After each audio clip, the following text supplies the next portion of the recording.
हम राज्यसभा के कार्य एवं शक्तियां पढ़ रहे हैं और उसके अंतर्गत आज हम पढ़ेंगे राज्यसभा के विशेष अधिकार या राज्यसभा की अनन्य शक्तियां, exclusive powers of council of states. और राज्यसभा की कार्य एवं शक्तियां, इसके अंतर्गत आज पढ़ेंगे विशेष अधिकार, विशेष शक्तियां या अनन्य शक्तियां।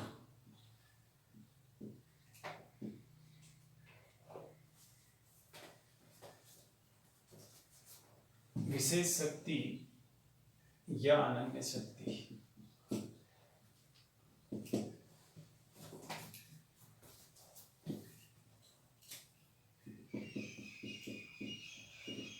Exclusive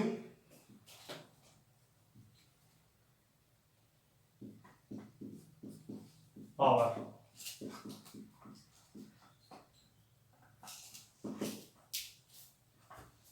exclusive power of council of states और राज्यसभा।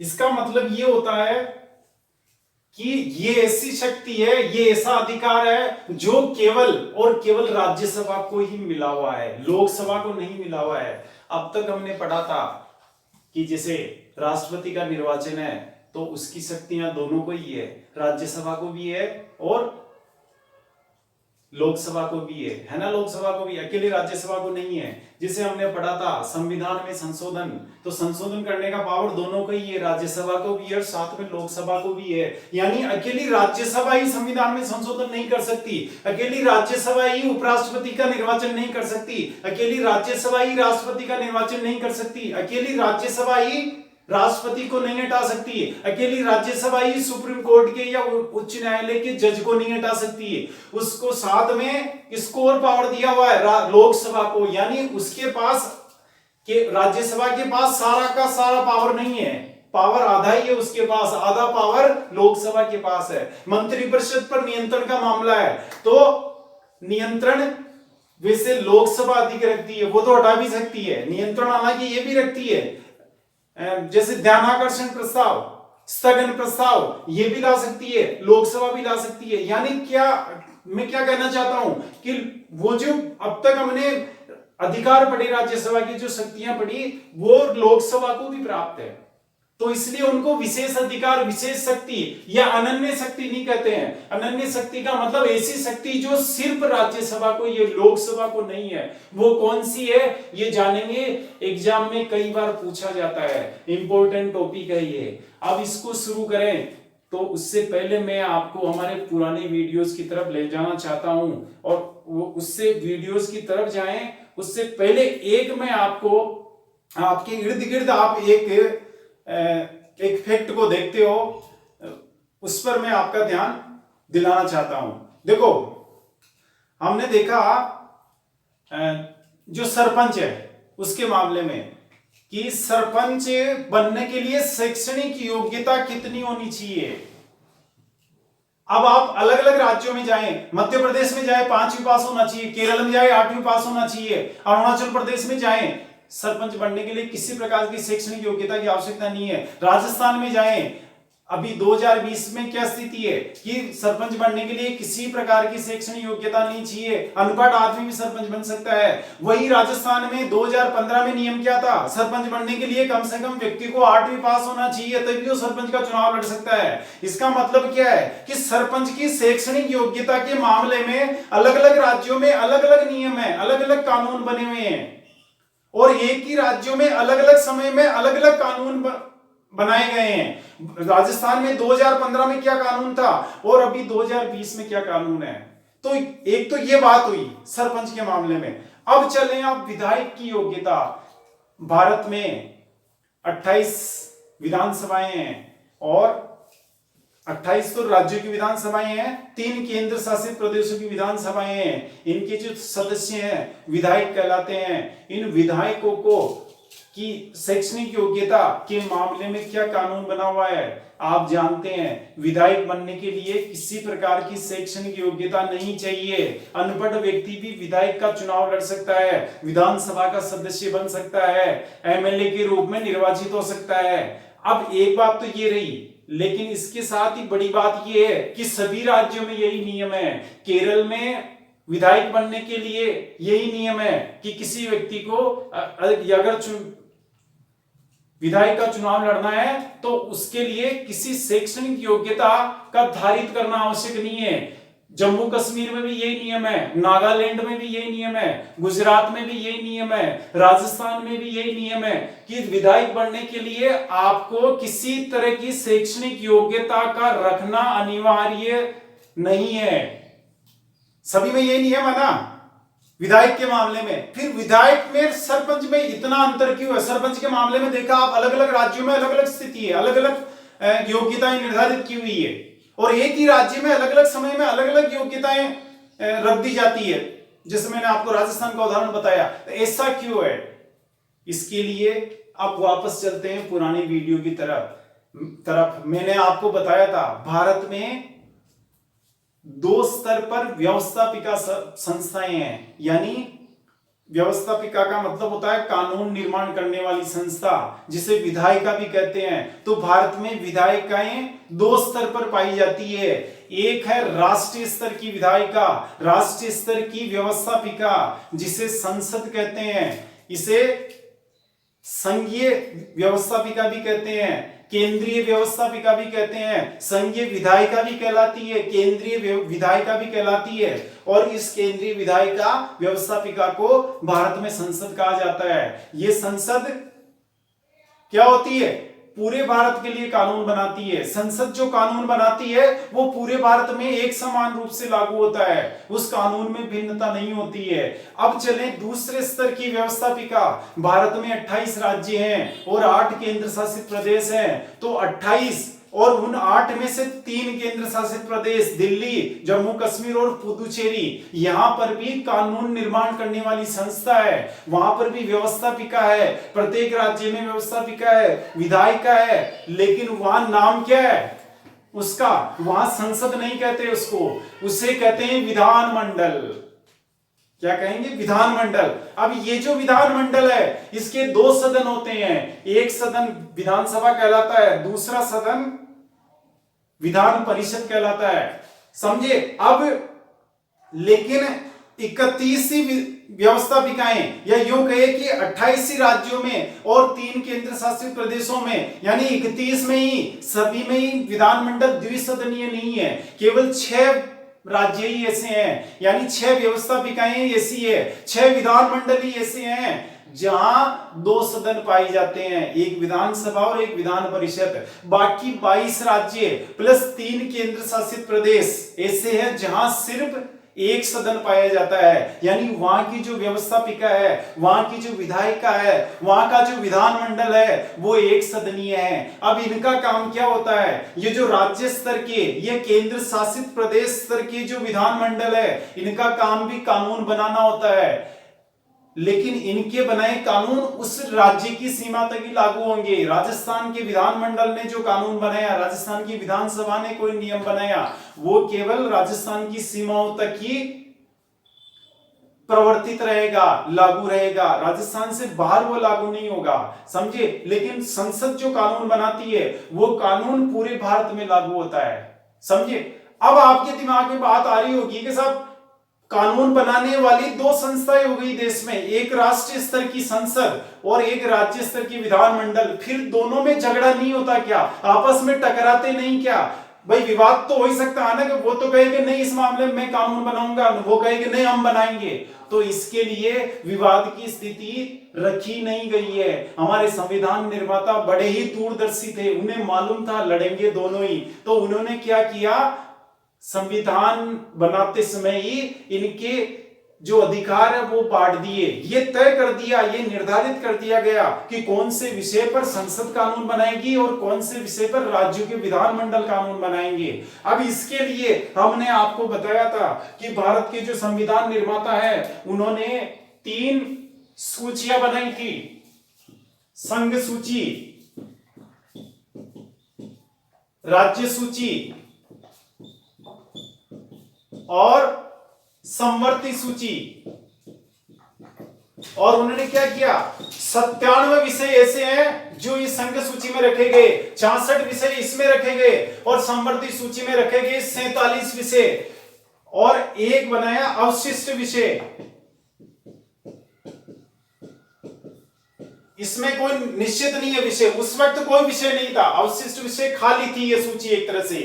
यानी अब चलेंगे जो संघ सूची है उसमें 97 विषयों का उल्लेख है, 97 मामले इसमें उल्लेखित है। इन पर कानून बनाने का पावर सिर्फ और सिर्फ किसके पास है, संसद के पास, केंद्रीय व्यवस्थापिका के पास, संघीय व्यवस्थापिका के पास, संघीय विधायिका के पास। इनमें मुख्य रूप से कौन से हैं, जैसे विदेश मामले, हवाई परिवहन, बंदरगाह, मुद्रा, बैंकिंग, बीमा, प्रतिरक्षा, मिलिट्री के बारे में, नेवी के बारे में। ठीक है, अब है राज्य सूची। राज्य सूची में इस लिस्ट में जो कानून है, जो मामले हैं, सॉरी कानून नहीं, जो विषय हैं या जो मामले हैं, उनकी संख्या रखी उन्होंने 66, और इन 66 पर कानून बनाने का अधिकार राज्यों के विधानमंडल को दिया गया। जैसे कौन से राज्यों के विधानमंडल को, पुलिस, कृषि है, स्थानीय स्वशासन, इनके बारे में। अच्छा, तो इन पे कानून बनाने का पावर किसको है, राज्यों के विधानमंडलों को। समवर्ती सूची रखी, इसमें 47 विषय रखे गए, और समवर्ती सूची की विशेषता ये है कि इस पर इसमें ये जो 47 मामले हैं, जैसे शिक्षा, वन, ये ऐसे विषय हैं, इस तरह के 47 विषय जिन पर कानून संघीय व्यवस्थापिका यानी संसद भी बना सकती है, और राज्य की व्यवस्थापिका यानी विधानमंडल, राज्य का विधानमंडल भी बना सकता है। लेकिन उसमें यह रखा गया, यहां भी विवाद की स्थिति नहीं रखी गई, उन्होंने एकदम स्पष्ट कर दिया कि संसद भी कानून बना देती है शिक्षा पे, और राज्य का विधानमंडल भी कानून बना देता है। तो फिर उस स्थिति में संसद जो कानून बनाएगी वो कानून मान्य होगा, राज्य के विधानमंडल का कानून नहीं माना जाएगा। तो यहां विवाद रहा ही नहीं। एक अवशिष्ट विषय रखा उन्होंने, क्या रखा इसमें कि ऐसे विषय, ऐसे मामले जो आज तो हमें मालूम नहीं है, लेकिन हो सकता है भविष्य में ऐसे पैदा हो जाए, जैसे मामले कौन से हुए, साइबर कानून। तो साइबर कानून बनाने का अधिकार यानी अवशिष्ट विषय पर कानून बनाने का अधिकार, या यूं कहे कि इन तीनों सूचियों के अलावा और कोई विषय है और कोई मामला है, उस पर कानून बनाने, उसको अवशिष्ट विषय माना जाएगा। इन तीनों के अलावा जो भी विषय वो अवशिष्ट विषय माना जाएगा, उस पर कानून बनाने का अधिकार सिर्फ संसद को होगा। तो स्पष्ट कर दिया। अब मैं आपको ये कहना चाहता हूं, अभी हमने एक उदाहरण देखा था, कौन सा, सरपंच का, विधायक का। तो विधायक के मामले में कानून बनाने का पावर है संघ, इसको, ये विधायक जो विषय है वो है संघ सूची का। विधायक हालांकि होते राज्यों में है, लेकिन विधायक बनने के लिए योग्यताएं क्या होगी, वो संघीय सूची का विषय है। इसलिए संघ सूची में कोई मामला होता है तो उस पर कानून बनाने का अधिकार संसद को होता है। और मैंने क्या कहा कि जब संसद कोई कानून बनाती है तो पूरे भारत में एक समान लागू होता है। इसीलिए विधायक की योग्यता का कानून किसने बना रखा है, संसद ने बनाया, ये बनाती है। तो इसने क्या बना रखा है कि भाई विधायक बनने के लिए किसी प्रकार की शैक्षणिक योग्यता की आवश्यकता नहीं होगी। तो पूरे भारत में ये लागू हो रहा है, 28 राज्यों, 3 केंद्र शासित प्रदेशों, यानी 31 ही विधानसभाओं के मामले में एक ही कानून है। 31 राज्यों और केंद्र शासित प्रदेशों के विधायकों के मामले में एक ही कानून बना हुआ है कि शैक्षणिक योग्यता की आवश्यकता नहीं होगी। यानी विधायकों के मामले में शैक्षणिक योग्यता की जो ये एक रूपता है, ये एक रूपता क्यों है, क्योंकि वो विषय संघ सूची में सम्मिलित है, उस पर कानून बनाने का अधिकार संसद को है। समझ गए। अब सरपंच की बात करें, सरपंच का संबंध कौन से विषय से है, भारत में पंचायती राज व्यवस्था की त्रिस्तरीय व्यवस्था का सबसे नीचे का स्तर ग्राम पंचायत, और ग्राम पंचायत का मुखिया कहलाता सरपंच, आप सभी जानते हैं। तो सरपंच जो है उसका संबंध स्थानीय स्वशासन से है। और मैंने अभी आपको बताया था स्थानीय स्वशासन विषय किसमें उल्लेखित है, राज्य सूची में। स्थानीय स्वशासन भी दो प्रकार का होता है, एक तो नगरीय स्थानीय स्वशासन, एक ग्रामीण स्थानीय स्वशासन। ये जो सरपंच है ये ग्रामीण स्थानीय स्वशासन के अंतर्गत आता है। और दोस्तों मैं आपको अभी वैसे इसमें आपको बताऊंगा स्थानीय स्वशासन क्या होता है, तो उसमें विस्तार से समझाएंगे आपको। तो ये समझ लो स्थानीय स्वशासन का मतलब ये होता है कि जिसे नीचे यानी अपने जो लोकल शासन है, लोकल काम है, कई तरह के लाइट की व्यवस्था, सड़क की व्यवस्था, साफ सफाई की व्यवस्था, इन पे इनका जो काम करेगी जो मशीनरी है उसका चयन या उसका निर्माण या योग करेंगे, उसको हम ही बनाएंगे। यानी इन मामलों में शासन खुद जनता ही करती है, किनके मार्फत, जनप्रतिनिधियों के मार्फत, जैसे सरपंच के मार्फत, वार्ड पंच के मार्फत। इसे कहते हैं स्थानीय स्वशासन। यानी लोकल मामलों में खुद का ही खुद पर शासन स्व शासन कहलाता है। खुद का हो गया ना शासन, खुद का कैसे हुआ, हमने सरपंच बना दिया या हम खुद ही बन गए वार्ड पंच, सरपंच बन गए और हमने अपने पे शासन चलाया। लोकल मामलों में छोटे मोटे जो मामले जैसे मैंने बताया, इसे कहते हैं स्थानीय स्वशासन। आपको विस्तार से आगे बताएंगे, इसको अलग से टॉपिक होगा। तो अब इतना ही समझ लो, अभी तो चूंकि अपन राज्यसभा को पढ़ रहे हैं तो इससे जो जितना संबंध है उतनी ही बात करेंगे। तो यहाँ पे हमने बताया आपको सरपंच जो है वो ग्राम पंचायत का मुखिया होता है। ग्राम पंचायत पंचायती राज व्यवस्था का तीसरा स्तर है और पंचायती राज व्यवस्था स्थानीय स्वशासन का हिस्सा है। और स्थानीय स्वशासन का जो विषय है वो राज्य सूची में उल्लेखित है। और हमने कहा था कि राज्य सूची में कोई विषय होता है तो उस पर कानून बनाने का अधिकार विधानमंडल को होता है, यानी राज्य की व्यवस्थापिका को होता है, राज्य की विधायिका को होता है। तो अब आप देखिए राज्य की विधायिका को है ना, तो उसमें क्या लफड़ा है सरपंच के मामले में कि अलग अलग राज्यों की विधायिकाओं ने, अलग अलग राज्यों की विधानसभाओं ने अलग अलग कानून बना रखे हैं। मध्य प्रदेश वाली जो विधानसभा है वहां की विधानमंडल ने क्या कानून बना रखा है, सरपंच बनने के लिए 5वीं पास होना आवश्यक है। केरल के विधानमंडल ने क्या नियम बना रखा है कि सरपंच बनने के लिए 8वीं पास होना आवश्यक है। राजस्थान के विधानमंडल ने क्या नियम बना रखा है कि सरपंच बनने के लिए किसी प्रकार की शैक्षणिक योग्यता की आवश्यकता नहीं है। तो ये जो विविधता है अलग अलग राज्यों में, उसका रीजन आप समझ गए होंगे कि सरपंच की योग्यता के निर्धारण का जो मामला है उसके संबंध में जो कानून बनाने का पावर है वो राज्यों के विधानमंडलों को है। इसलिए अलग अलग राज्यों में अलग अलग कानून बना हुआ है, समझ गए। अब मान लो यहां पे संविधान निर्माता बड़े दूरदर्शी थे, उन्होंने सोचा कि हमने सूची तो बना दी, लेकिन हो सकता है कभी कोई विषय, जैसे सरपंच की बात करें और सरपंच का विषय मान लो बहुत ही महत्वपूर्ण हो जाए, ये महसूस किया जाने लगे कि आम जनता या देश के जो शिक्षाविद है या मान लो यहाँ के जनप्रतिनिधि हैं, विधानसभाओं के, विधान परिषदों के, लोकसभा के, राज्यसभा के, ये महसूस करेगा सरपंच के मामले में जो ये अलग अलग कानून बने हुए अलग अलग राज्यों में अच्छी बात नहीं है। भारत जैसे देश में मध्य प्रदेश के लगता हुआ ही राजस्थान राज्य है, मंदसौर से लगता हुआ चित्तौड़गढ़ है। अब मंदसौर वाले में तो सरपंच बनने के लिए वहां तो 5वीं पास चाहिए मान लो, और यहाँ राजस्थान में कुछ भी नहीं चाहिए अभी, तो पहले जरूरत थी 8वीं की। अच्छा अब अनपढ़ ही बन रहे हैं तो वहां का मंदसौर का सरपंच तो 5वीं पास है, और वही हटा के राजस्थान के चित्तौड़गढ़ जिले की किसी ग्राम पंचायत का सरपंच है वो अनपढ़ ही है। तो ये जो विविधता है, ये असमानता है, ये वेरिएशन है, ये समाप्त होना चाहिए। ऐसा अगर महसूस करे कोई कि एक होना चाहिए, एक ही कानून हो, तो कैसे करें? अब सारी विधानसभाओं को निर्देश जारी करें, सबको कहेंगे यार सब एक ही कानून बना दो ना, तो वो एक मत कभी नहीं होंगे। क्या आप कौन होते हो? हम तो केरल वाले तो कहेंगे हमारे तो साक्षरता है 95%, हम तो रखेंगे साक्षरता इसमें, हमारे तो मिल जाएंगे सारी पब्लिक, हमारे तो 8वीं पास है, 5वीं पास है। बिहार वाले कहे यार हमारे कहा, हमारे तो 50% लोग वैसे अनपढ़ पहले से, हमारे कहाँ मिलेंगे? अब वो तो बेचारा बिहार तो रखने की स्थिति में ही नहीं, वो तो कहेगा हम शैक्षणिक योग्यता नहीं रख सकते, हमारे तो साक्षरता पहले ही बहुत कम है। झारखंड में भी ये स्थिति, ओडिशा में भी ये स्थिति, समझे? तो और केरल वाले कहेंगे, तमिलनाडु वाले कहेंगे, कर्नाटक वाले कहेंगे, गोवा वाले, कर्नाटक वाले कहेंगे क्या कि हमारे तो साक्षरता बहुत हाई है, हम तो 10वीं पास रखेंगे, 8वीं रखेंगे, 5वीं रखेंगे। तो विवाद होगा उत्तर, जैसे बिहार में और केरल में, तो एक मत तो कभी हो ही नहीं सकते, क्योंकि वहां की जो शैक्षणिक विशेषता है उसमें भारी अंतर है। वहां साक्षरता कितनी आई है, वहां साक्षरता कितनी लो है, समझ गए? तो अब महसूस किया जाने लगे कि अगर ऐसा लगे, ऐसी जरूरत महसूस हो अपने को कि भाई ये जो सरपंच की योग्यता है, शैक्षणिक योग्यता है, इसके बारे में एक रूपता कैसे स्थापित करें पूरे देश में? तो भारतीय संविधान में प्रावधान है। क्या प्रावधान है? अब पढ़ेंगे आप। यानी यहां क्या करना है इसके लिए अपने को, सरपंच की जो शैक्षणिक योग्यता है वो विधायक के समान ही ऐसी होनी चाहिए कि पूरे देश में एक ही नियम हो। ये काम करना, जैसे विधायक में हो रखा है ना अभी, विधायक के मामले में पूरे भारत में एक ही नियम है, चाहे कोई सा राज्य हो।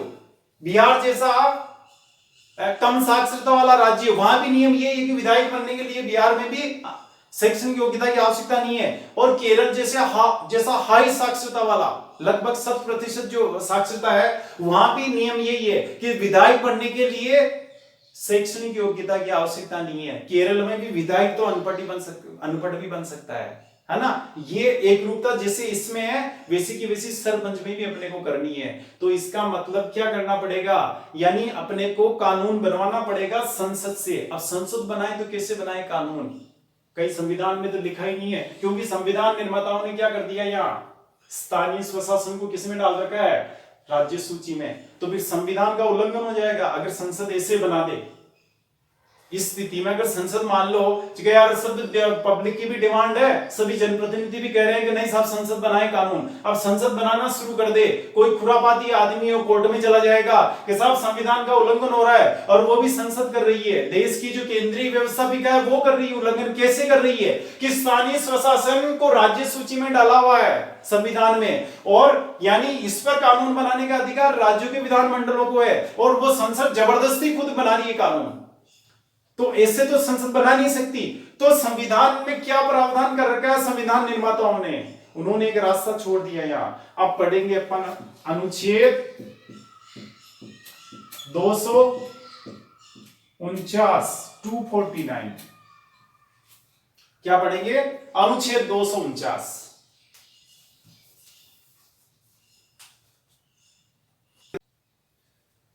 आर्टिकल 249 ये क्या कहता है, आर्टिकल 249 क्या कह रहा है कि भारत की जो राज्यसभा है, भारत का जो उच्च सदन है, भारत का जो द्वितीय सदन है, वह एक संकल्प पारित कर सकता है, एक प्रस्ताव पारित कर सकता है। संकल्प, रिजोल्यूशन बोलते हैं इसको आप प्रस्ताव भी कह सकते हैं। प्रस्ताव पारित कर सकता है।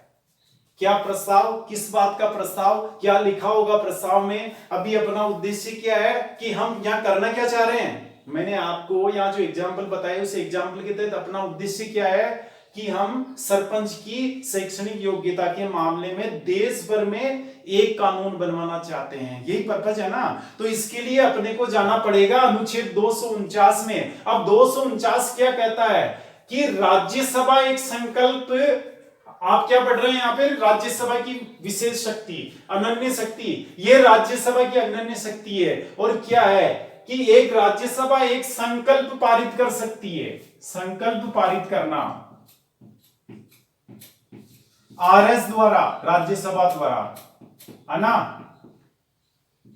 राज्यसभा एक संकल्प पारित कर सकती है, संकल्प का मतलब प्रस्ताव, रिजोल्यूशन। उसमें क्या लिखा होगा, किस बात का संकल्प होगा, क्या लिखेगी वो कि राष्ट्रीय हित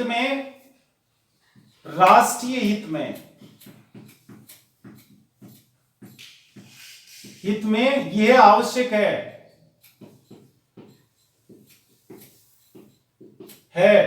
कि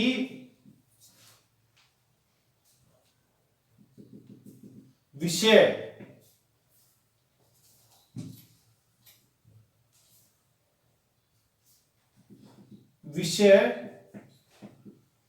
पर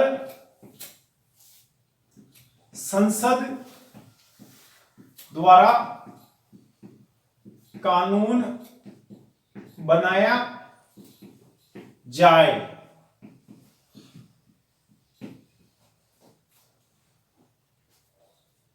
संविधान में यह लिखा हुआ है कि राष्ट्रीय हित में यह आवश्यक है कि विषय पर खाली है, यहाँ संसद द्वारा कानून बनाया जाए। अब हम बात क्या कर रहे हैं, यहाँ सरपंच की योग्यता का मामला चल रहा है अपने। तो सरपंच का संबंध है ग्राम पंचायतों से, और ग्राम पंचायत भाग है स्थानीय स्वशासन का। तो यहाँ जो राज्य सूची में वो विषय लिखा है सरपंचों से संबंधित, उसका नाम क्या है, स्थानीय स्वशासन। तो स्थानीय स्वशासन लिखेगी वो जब वो प्रस्ताव पारित होगा। क्या लिखेगी, स्थानीय स्वशासन।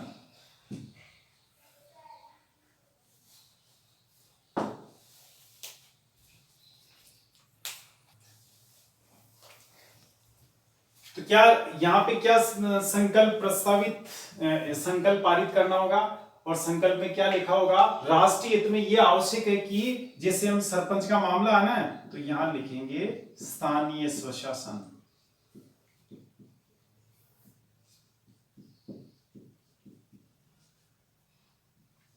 स्थानीय स्वशासन विषय पर संसद द्वारा कानून बनाया जाए, क्योंकि स्थानीय स्वशासन विषय पर कानून बनाने का पावर संविधान के अनुसार किसके पास है, राज्यों के विधानमंडलों के पास, या राज्यों की विधानसभाओं के पास।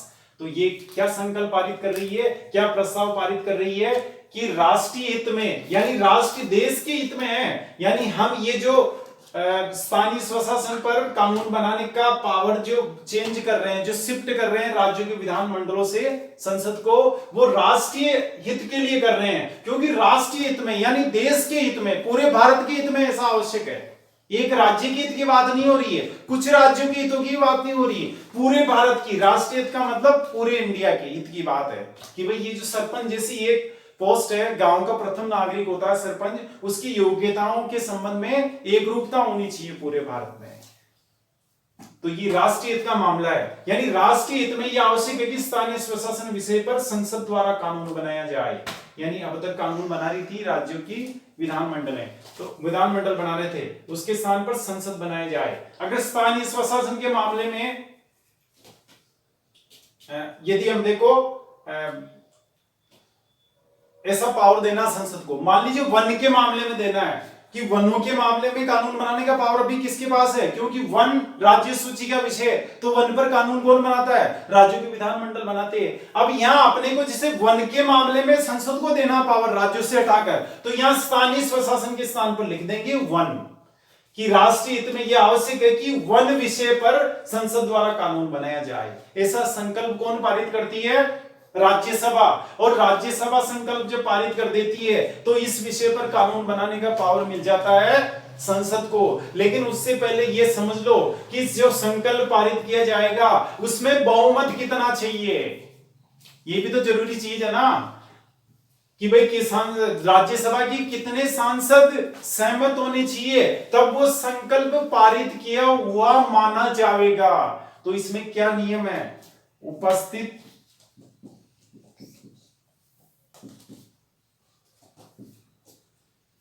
प्लस मतदान करने वालों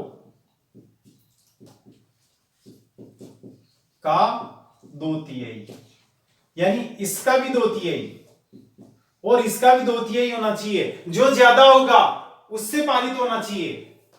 आप समझे ना मेरी बात, ज्यादा जो होगा वो माना जाएगा। जैसे एक ज्यादा का मतलब समझ रहे हैं ना, मान लो इसके तहत 160 चाहिए और इसके तहत 170 चाहिए, तो 170 से पारित होना चाहिए वो प्रस्ताव। ये संकल्प 170 से, इसका मतलब ये हुआ कि राज्यसभा जिस दिन इस संकल्प को प्रस्तावित कर रही है उस दिन जितने उपस्थित है उनके 2/3 सांसद भी इसके पक्ष में मत दें, और मतदान जितने कर रहे हैं उनका 2/3 भी उसके पक्ष में मतदान करें, तो ही वो संकल्प पारित माना जाएगा, प्रस्ताव पारित माना जाएगा, प्रस्ताव पास किया हुआ माना जाएगा। अब यहां पे देखो क्या देखा आपने कि यहां कुल साधारण बहुमत वाली बात नहीं है, कुल सदस्यों के बहुमत का कहीं उल्लेख नहीं है, यानी कुल सदस्यों से तो कोई मतलब ही नहीं है, उस दिन जितने उपस्थित हैं सदस्य।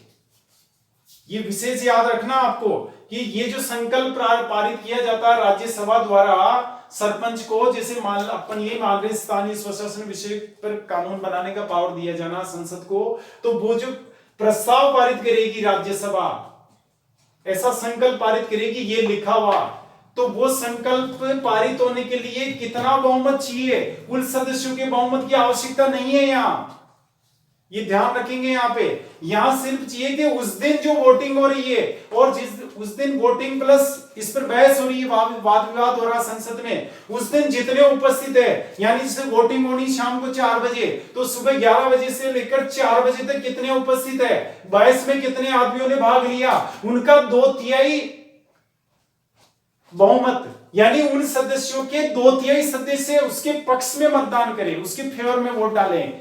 एक तो ये, प्लस 4 बजे बाद जो वोटिंग होगी, तो वोटिंग के समय जितने आदमी उपस्थित रहे, जितने लोगों ने वोट डाला, उनके भी कम से कम 2/3 मत प्राप्त होने चाहिए इसको, इस प्रस्ताव को, इसके फेवर में, तो ही वो पारित माना जाएगा।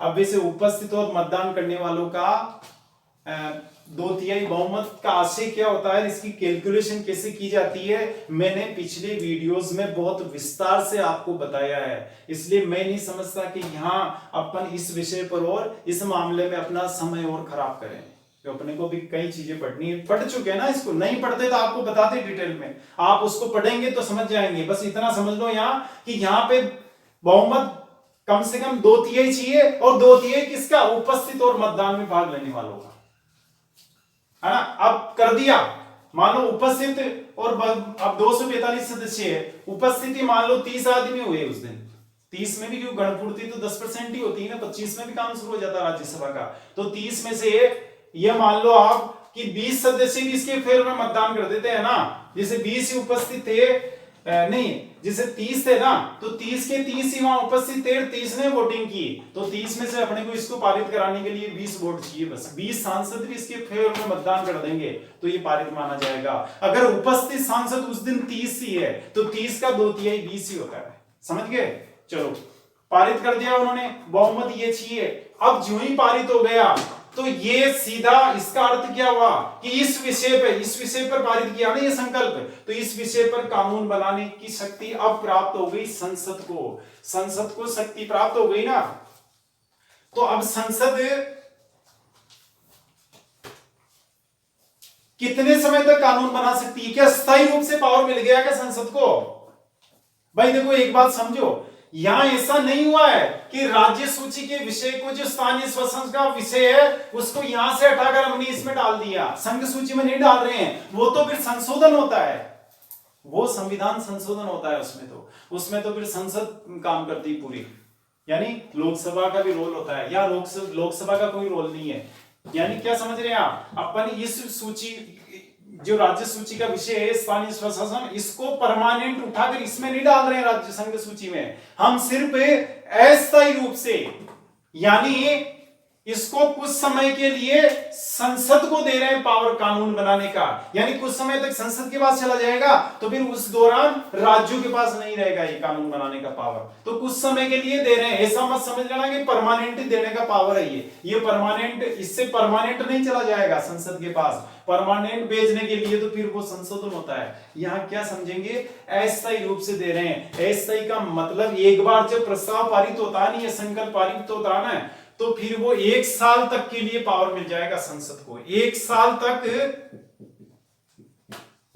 संसद कानून बनाएगी, संसद बनाती है 1 साल तक, समझ गए। अब साहब के 1 साल तक बना दिया, और 1 साल बाद अवधि पूरी हो गई ना, तो वो जो कानून बनाया इसने, मान लो स्थानीय स्वशासन के मामले में कानून बनाया कि सरपंच के लिए शैक्षणिक योग्यता कुछ भी नहीं होगी अब, यानी अनपढ़ व्यक्ति भी सरपंच बन सकता है, तो ये कानून कब तक रहेगा, 1 साल तक ये कानून बना सकती है। इसने मान लो जिस दिन ये संकल्प पारित हुआ उसके सेकंड डे कानून बना दिया संसद ने। कानून बनाते वक्त वापस राज्यसभा का भी रोल होगा, राज्यसभा के 2 रोल हुए हैं यहाँ, एक तो राज्यसभा ने संसद को पावर दिया कानून बनाने का, और जब संसद कानून बनाएगी, यानी सरपंच की जो शैक्षणिक योग्यता है वो ये करेंगे कि शैक्षणिक योग्यता की आवश्यकता नहीं है, तो वो जो कानून बनेगा ना संसद द्वारा, तो मैंने क्या कहा, संसद कानून संसद द्वारा बनाया जाएगा, समझना। तो फिर संसद का मतलब तो लोकसभा और राज्यसभा है, यानी वहां फिर कानून जब सरपंच की शैक्षणिक योग्यता का बनाएंगे, तो फिर वापस राज्यसभा भी प्रस्ताव पारित करेगी, लोकसभा भी करेगी, क्योंकि वहां राज्यसभा संसद के अंग की हैसियत से काम कर रही है। वो अनन्य पावर नहीं है, वो तो लोकसभा के समान ही उसके पास पावर है, ये अनन्य पावर है। यानी संसद को जो पावर दे रहे हैं कानून बनाने का, वो काम कर रही है ये तो 249 के तहत तो। और जब कानून बनाएगी संसद तो अलग से फिर राज्यसभा भी उसको प्रस्ताव को पारित करेगी। समझे कि नहीं समझे?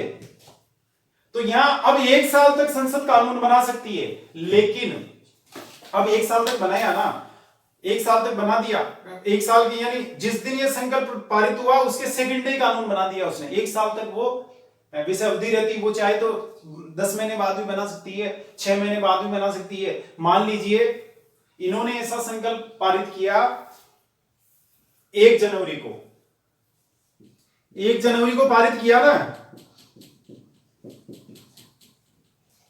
पारित 1 जनवरी को।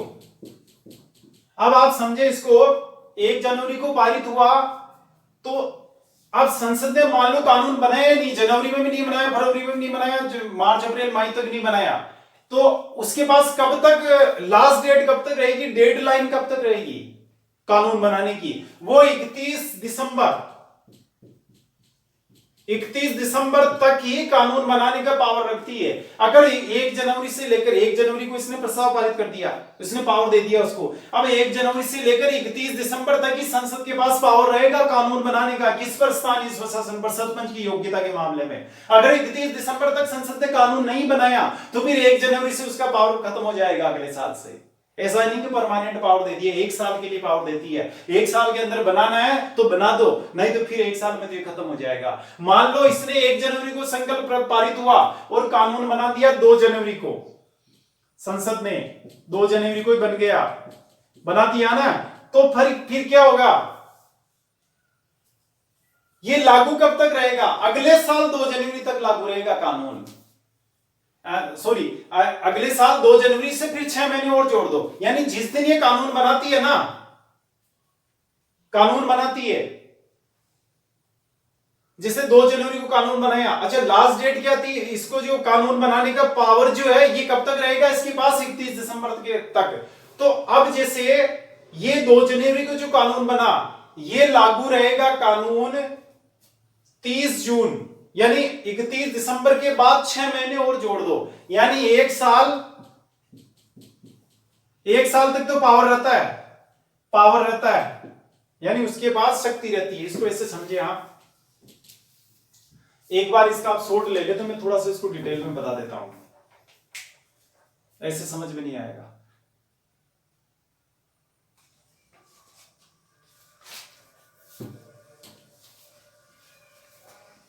आपको एक अच्छे से समझाते हैं इसे कि लागू कब तक रहेगा, पावर कब तक रहेगा। देखो ये संकल्प पारित किया राज्यसभा ने, संकल्प पारित 1 जनवरी 2020 को, है ना। अब संसद के पास पावर रहेगा, संसद के पास शक्ति रहेगी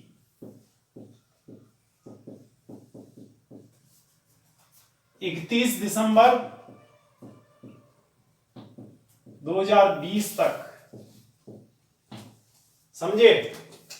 अब है मान लो पावर मिल गया ना 1 जनवरी 2020 तक को, तो 31 दिसंबर 2020 तक यानी 12 महीने की अवधि में कभी भी संसद स्थानीय स्वशासन पर कानून बना सकती है। उसके पास 12 महीनों तक 365 दिनों तक ये पावर रहेगा। 31 दिसंबर बाद वो पावर खत्म हो जाएगा। जैसे वो 31 दिसंबर तक कानून नहीं बना सकी ना सरपंच के मामले में, तो फिर वो जनवरी में बनाना चाहे अगले साल 2021 में तो नहीं बना पाएगी।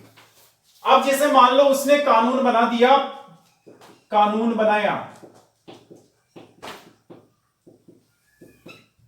मान लो 5 जनवरी 2020 तक 20 को, अब ये लागू कब तक रहेगा कानून, लागू कब तक रहेगा इसको समझना। ये लागू रहेगा 30 जून 2021 तक। 1 जनवरी 2020 को इसको पावर मिल गया संसद को स्थानीय स्वशासन के मामले में कानून बनाने का, और उसने कानून बना दिया 5 जनवरी 2020 को। 5 दिन बाद ही, 4 दिन बाद ही कानून बना दिया, तो वो लागू कब तक रहेगा?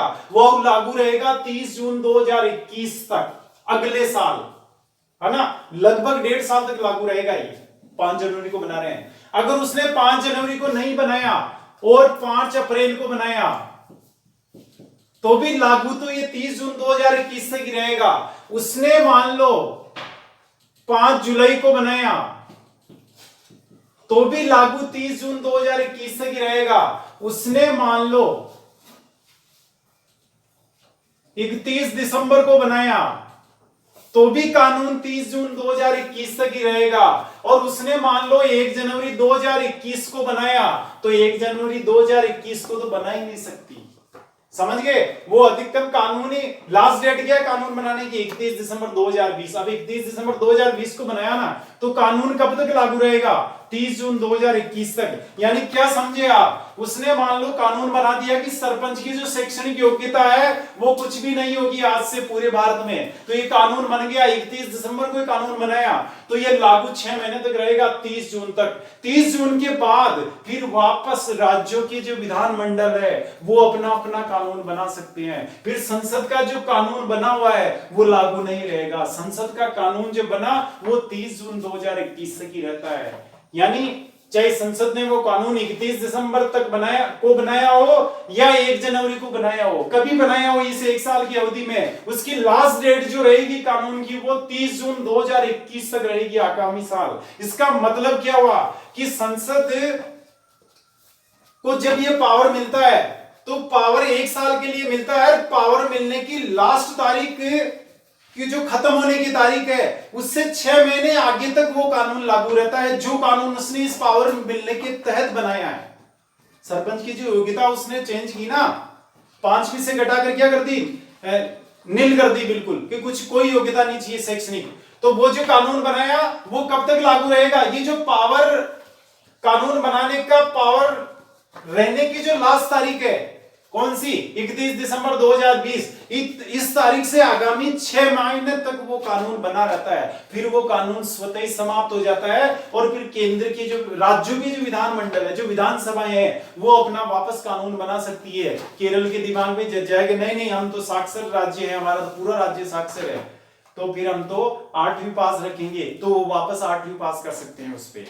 यानी 30 जून 2021 के बाद केरल की विधानसभा चाहे तो वहां केरल राज्य में सरपंच की न्यूनतम शैक्षणिक योग्यता 8वीं पास रखी जा सकती है।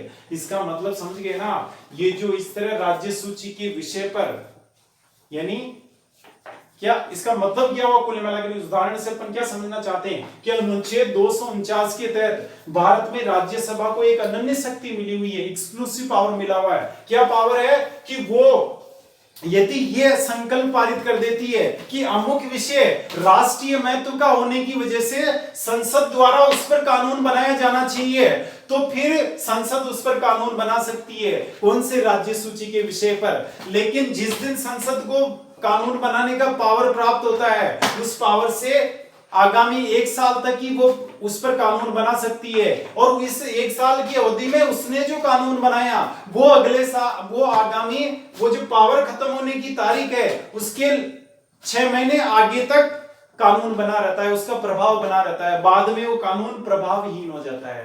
अब आप कहोगे कि साहब हमें तो 5 साल तक ये कानून बनाए रखना है, तो इसमें क्या नियम है? ये राज्यसभा जो 31 दिसंबर 2020 तक के लिए संसद को कानून दिया ना इसने, इस तरह का संकल्प पारित करके, इससे पहले यानी 31 दिसंबर से पहले या 31 दिसंबर को राज्यसभा वापस ऐसा का ऐसा ही संकल्प पारित कर लेती है, तो फिर 1 साल की अवधि और मिल जाएगी किसको?